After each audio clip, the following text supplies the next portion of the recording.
La Gemara dans Masechet Gittin raconte que au début, le Beth Amikdash a failli être détruit par Niron, le César Niron, Niron Kessar. Mais lorsqu'il a été, il a essayé un subterfuge. Il s'est mis à envoyer des flèches, et toutes les flèches, elles allaient vers Yerushalayim. Il allait dans tous les sens, et la flèche, elle faisait demi-tour vers Jérusalem. Comme pour dire, Dieu veut que tu détruises Jérusalem, le Beth Amikdash. Israël a fauté, il mérite l'exil, alors c'est toi qui vas détruire Yerushalayim. C'est comme ça que Niron a compris que c'est pour ça que les flèches, elles faisaient demi-tour, miraculeusement. Il a posé la question à des enfants, il leur a dit, Psokli Psukra, il a vu des enfants sortir de leur école, il savait que dans la bouche des enfants, ce sont des prophéties qu'on entend, il leur a demandé, qu'est-ce que vous avez appris dans votre école? Alors, ils lui ont dit le pasuk suivant, Venatati et nikmati be'edom beyad ami Israël. Lorsque j'envoie Édom, c'est-à-dire les descendants de Esav, pour détruire Jérusalem, ensuite, moi, je me vengerai de Édom. Ça veut dire que Akadosh Baruch Hu, il se sert de Édom comme un bouc émissaire. Alors, Niron a eu très peur. Il a dit à Akadosh Baruch Hu, il veut punir ses enfants, alors il veut m'envoyer à moi pour détruire le Beth Amikdash, et après il va me sanctionner. Je ne veux pas. Alors, il s'est enfui, il s'est sauvé, c'est extraordinaire. Il est allé, vous allez tomber des nues. Vous savez qu'est-ce qu'il a fait? Quand il s'est enfui, il s'est converti au judaïsme. Vous savez qui est-ce qui est descendu de lui? Rabbi Meir Baal Hanes. C'est descendant de Niron, Néron Kessar. Alors, lorsque les Romains ont vu que ce chef d'état-major a renoncé, s'est désisté, ils ont envoyé un remplaçant. Qui? Vespasien. Aspasianos Kessar. Aspasianos a assiégé Jérusalem pendant 3 ans.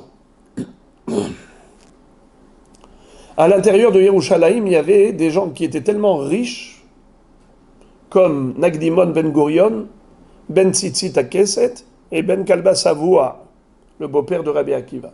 Chacun a dit, j'ai de quoi nourrir Jérusalem pendant 21 ans. On n'a pas peur, on a une autonomie sur le plan alimentaire qui fait qu'on n'a même pas besoin d'aller chercher du ravitaillement de l'extérieur. On peut vivre ici en attendant l'ennemi, il va dessécher à l'extérieur. Il va sécher à l'extérieur. Et il va mourir là-bas. Il n'aura pas de quoi manger, c'est l'ennemi qui va renoncer. Malheureusement, il y avait là-bas des bandits, des brigands, qui, eux, voulaient la guerre.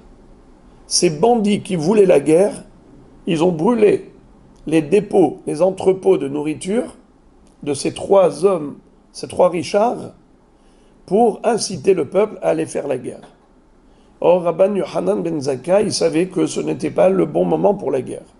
Malheureusement, c'était la période de la destruction du Beth Amikdash.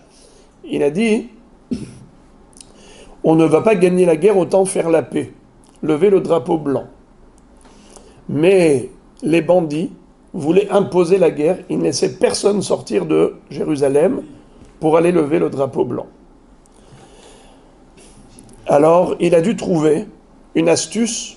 Il appelait son neveu, qui était le chef des bandits. Il s'appelait Abba Sikra. Il lui a dit, dis-moi, j'ai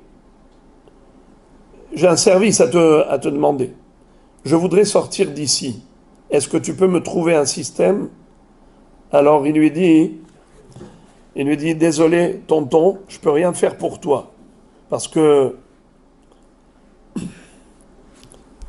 si je te rends ce service, ils vont me tuer, les bandits. Alors, il lui a dit, t'as pas un conseil à me donner? Il lui a dit, oui, fais-toi passer pour un mort. La seule chose qu'il laisse passer, c'est les morts pour aller les inhumer en dehors de Jérusalem au cimetière. Et à ce moment-là, tu vas pouvoir sortir du cercueil et aller voir l'empereur. C'est ce qui s'est passé. Je passe sur les détails. Ils les ont laissés passer, finalement. Quand il est arrivé chez les Vespasiens, il va lui dire « Shalom alach malka »« Shalom alach malka » Vespasien, Sa Majesté le roi, salut à toi. Je suis venu en tant que soumis parce que je voudrais justement établir avec toi un contrat de paix et te demander plusieurs faveurs.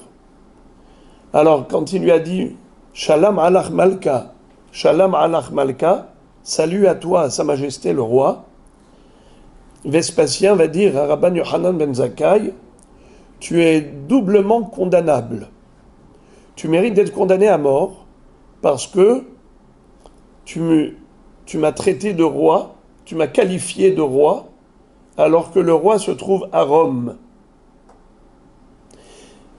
Donc en disant que le chef d'état-major c'est le roi, tu manques de respect au vrai roi. Alors tu mérites, pour cette rébellion, cette atteinte portée à Sa Majesté l'empereur à Rome, bien tu seras condamné à mort. Primo. Deuxième raison, Imal Kahana, Ad Hashta Amay Loatit. Si vraiment tu me considères roi, pourquoi tu as tardé à venir?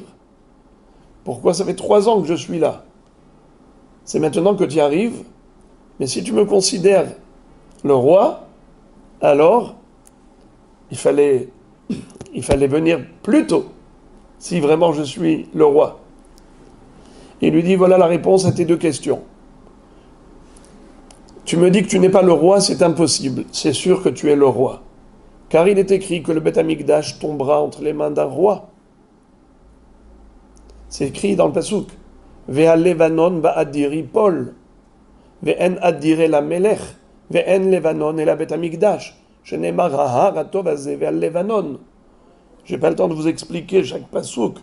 Mais en tout cas, il lui a cité des références bibliques au travers desquelles il s'avère que le Beth Amikdash doit tomber entre les mains d'un roi.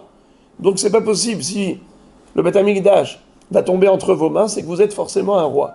Pendant qu'il discutait avec lui, qui est-ce qui arrive en plein milieu de la discussion?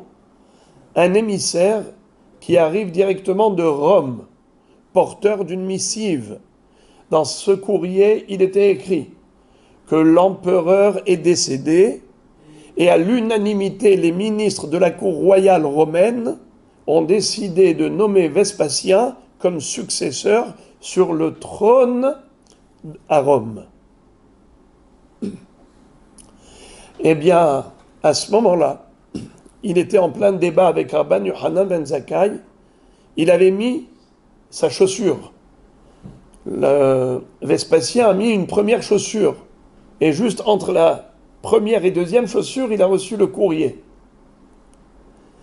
Après avoir lu le courrier, et Rabban Yochanan ben Zakkai lui dit, tu vois, je t'avais dit que tu es un roi, tu ne le savais pas. Maintenant, il a voulu mettre la deuxième chaussure. Impossible. Elle ne rentre pas. Le pied était trop gros pour entrer dans une chaussure si étroite. Il dit, je comprends rien du tout, mais c'est mes chaussures, ça.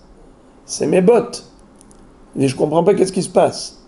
Tous les jours, je les mettais normalement. Il lui dit, la bonne nouvelle que tu as reçue a fait grossir tes os. Il lui a dit, ça veut dire ça, d'où tu sors ça? Il lui a dit, c'est écrit dans notre Bible. Il y a un pasouk. Shemua Tova, Tedashen Etzem. Une bonne nouvelle, eh bien, fait gonfler les membres. Quand une personne a des bonnes nouvelles, elle prend de l'ampleur. Elle prend du volume. Eh bien, cette masse osseuse, tu l'as obtenue au travers de la bonne nouvelle que tu viens de recevoir. Il lui a dit, qu'est-ce que je fais maintenant? Il lui a dit, tu veux mettre la deuxième chaussure? Alors je vais tout dégonfler. Comment ça? Fais passer quelqu'un que tu n'aimes pas, qui à tes yeux est antipathique. Et c'est ce qui s'est passé.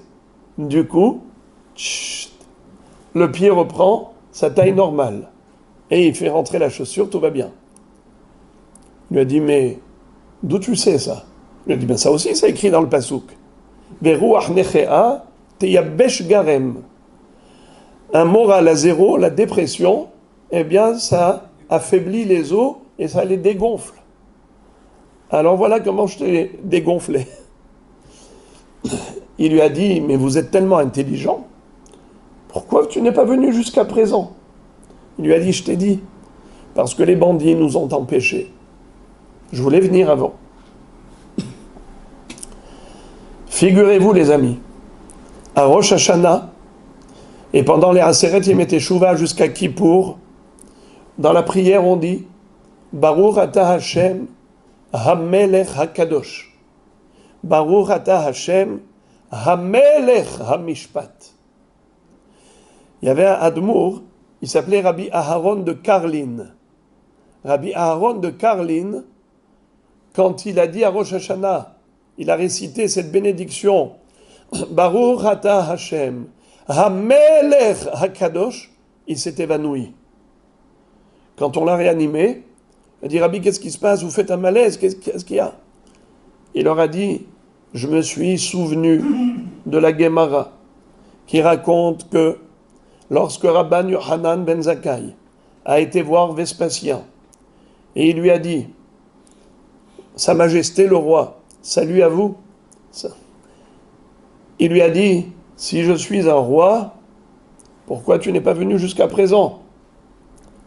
Eh bien maintenant, quand j'ai dit à Kadosh Baruch Hu, HaMelech HaKadosh, le roi saint, alors je me suis dit, si déjà un roi humain a fait un tel reproche à Rabban Yochanan ben Zakkai, pourquoi tu as tardé à venir me voir si tu me considères roi, alors lorsqu'il s'agit de Melech Malchei HaMelachim HaKadosh Baruch Hu, le roi des rois, je me suis dit, à Rosh Hashanah, je dis HaMelech HaKadosh, mais Akadosh Baruch Hu me dit, si je suis le roi, alors pourquoi tu n'es pas venu jusqu'à présent? Où tu étais? Où tu étais jusqu'à présent? Alors à Botaï, on est encore quelques jours avant Rosh Hashanah. On a l'occasion de revenir vers le roi et de lui dire, Avinu, Malkeinu, En lanu melech ela ata, En lanu melech ela ata, nous n'avons qu'un seul roi. Avinu sheba shamayim, Avinu Malkeinu, notre Père, notre roi. Tu es le seul et unique roi du monde. On revient vers toi, alors reviens vers nous. Yehi Ratson, qu'Akadosh Baruch Hu nous délivre be'emet pour l'éternité.